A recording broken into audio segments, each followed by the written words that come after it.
नमस्कार. स्वामी प्रेरणा या यूट्यूब चॅनलवर आपले स्वागत आहे.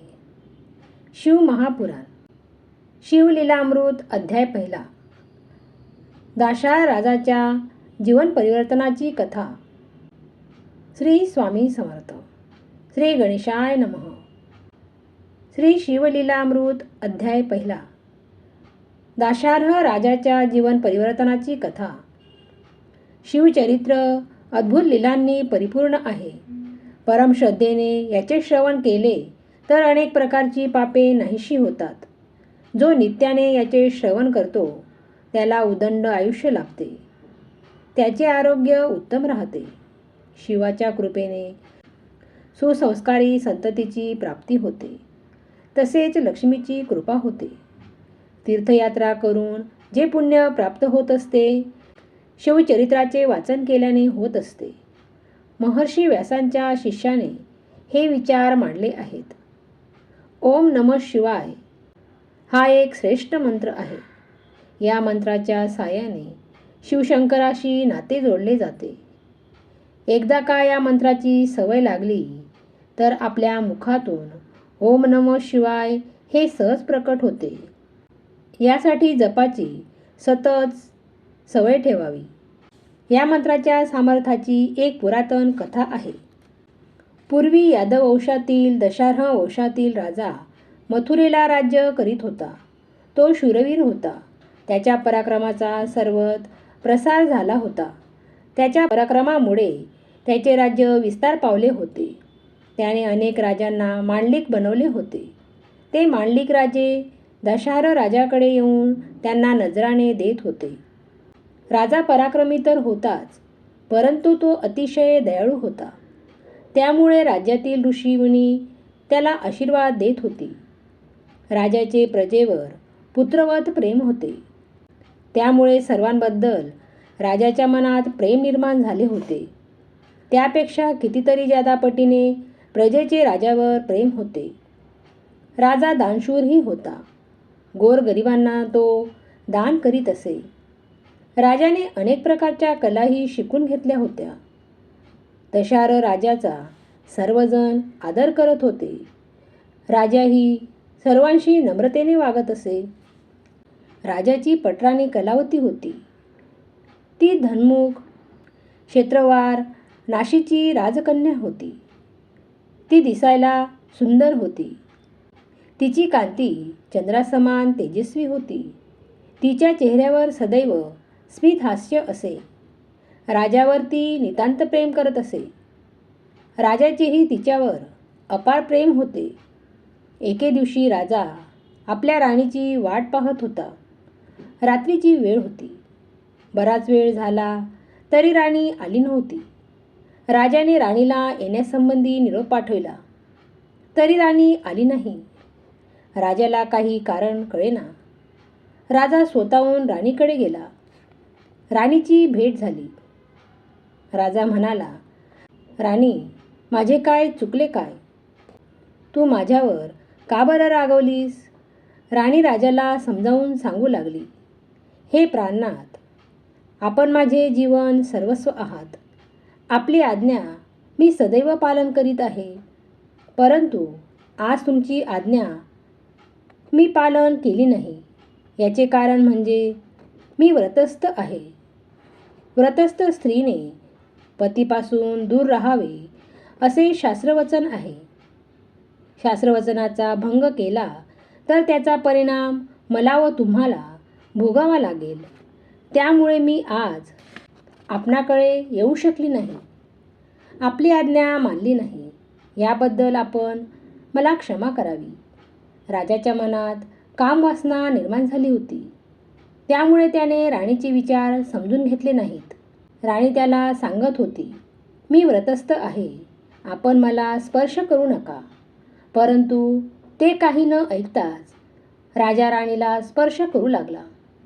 राजाने ज्यावेळी राणीला जबरदस्तीने स्पर्श केला त्यावेळी त्याचे हात अग्नीला स्पर्श केल्याप्रमाणे होरपळून निघाले. राजा घाबरला. त्याला आपली चूक कळली. राणी कलावती राजास म्हणाली, महाराज, असे का झाले हे मी स्पष्ट सांगते. दुर्वास मुनी हे माझे गुरु, त्यांनी मला ओम नमः शिवाय हा पंचाक्षरी मंत्र दिला आहे. त्या मंत्राचा मी अहोरात्र जप करते. हा अत्यंत शक्तिशाली मंत्र आहे. या मंत्रामुळे माझे हृदय परमपवित्र झाले. आपण तर आता कामातूर झाले आहात. त्यामुळे मला स्पर्श केल्याबरोबर आपले हात होरपळून निघाले. आपल्या हातून परमार्थाची साधना झाली पाहिजे. आपण फक्त राजा आहोत म्हणून राज्याचा उपभोग घेतात. मनाला ताब्यात घेऊन मनाच्या पलीकडे आहे तरी काय याचा शोध घेणे आवश्यक आहे. अंतिम सत्याचा शोध घेण्याचा आपण प्रयत्न केला पाहिजे. दशरथ राजाचे डोळे उघडले. त्याला आपल्या चुका समजू लागली. तो आपल्या पत्नीला म्हणाला, मला आता शिवाचा पंचाक्षरी मंत्र दे. मी अंतःकरणापासून साधना करील. तुझ्यासारखे माझेही हृदय पवित्र होईल. राज्याचा कितीही विस्तार केला तरीही मी आतून अतृप्त आहे. आंतरिक समाधानासाठी मला आता साधना करावयाची आवश्यकता आहे. तरी तूच मला दीक्षा दे. कलावती राणी म्हणाली, महाराज, आपल्या मनात परमार्थ साधण्याचा विचार आला ती अत्यंत चांगली गोष्ट आहे. परमार्थाच्या साधनेने सर्व प्रकारची पापे नाहीशी होतात. मी तर आपणाला मंत्रदीक्षा देऊ शकत नाही, कारण आपण माझे पती आहात. गर्गमुनी हे यादव कुळातील महान ऋषी आहेत. ते श्रेष्ठ विद्वान आहेत. त्यांची भेट घेऊन त्यांना शरण जाऊन आपण त्यांच्याकडून शिवाचा मंत्र घ्यावा. त्यांच्याकडून मंत्र मिळाला की आपली पारमार्थिक प्रगती निश्चित होईल. राणीचे हे सर्व विचार राजा शांततेने ऐकत होता. राजाला हे सर्व विचार पटले. गर्गमुनीच्या भेटीसाठी ओढ राजाच्या मनात उत्पन्न झाली. राणीला घेऊन राजा मुनीच्या आश्रमाकडे निघाला. राजाचे सर्व लक्ष गर्गमुनीकडे लागले होते. ते केव्हा भेटतील आणि मला मंत्र केव्हा मिळेल हा एकच विचार त्यांच्या मनात चालत होता. राजा राणी गर्गमुनीच्या आश्रमात आले. गर्गमुनींनी त्यांचा आदर सत्कार केला आणि येण्याचे कारण विचारले. राजा म्हणाला, आजपर्यंत माझ्या हातून अनेक पापे घडली. याची जाणीव मला आजपर्यंत नव्हती, परंतु राणीने माझे डोळे उघडले. आता मला आपल्याकडून शिवमंत्राची दीक्षा पाहिजे. आपण दीक्षा दिली तर माझे पाप नाहीसे होईल. माझ्या हातून पुण्य घडेल. मला जीवनाचा अर्थ समजू लागेल. रात्री राजा राणीने तेथेच वास्तव्य केले. सकाळी उठून राजा राणीने यमुना नदीत स्नान केले. एका मोठ्या वृक्षाखाली बसून दोघांनी शास्त्रोक्त पद्धतीने पूजन केले. शिवाला अभिषेक केला. गर्गमुनीची पूजा करून वेथाविधी दान केले. हा मंगलमय सोहळा आनंदात संपन्न झाला. राजाने गर्गमुनीचे चरणकमलावर मस्तक ठेवले. गर्गमुनींनी आशीर्वाद देऊन शिवमंत्र सांगितला. राजाच्या अंतःकरणात प्रकाशाची वलये फिरू लागली. त्यामुळे अंतःकरणातील अज्ञान अंधकार नाहीसा झाला. सारी सृष्टी राजाला मंगलमय दिसू लागली. राजाच्या शरीरावर सात्विक भाव निर्माण झाले. राजाची मुद्रा कांतीसमान दिसू लागली. राजाने सद्गुरूला विचारले, महाराज, माझ्या अंतरंगात झालेला बदल मला जाणू लागला आहे. आपल्या आशीर्वादाने हे घडले आहे. माझे पाप आता नाहीसे होईल. त्यावेळी गर्गमुनी म्हणाले, राजा, तुला आपल्या पापांबद्दल पश्चाताप झाला आहे. शिवाचा मंत्र लाभला आहे. आता तू मंत्राचा अखंड जप कर, म्हणजे जन्मजन्मीचे पाप नाहीसे होतील. नामाने हृदय शुद्ध होते.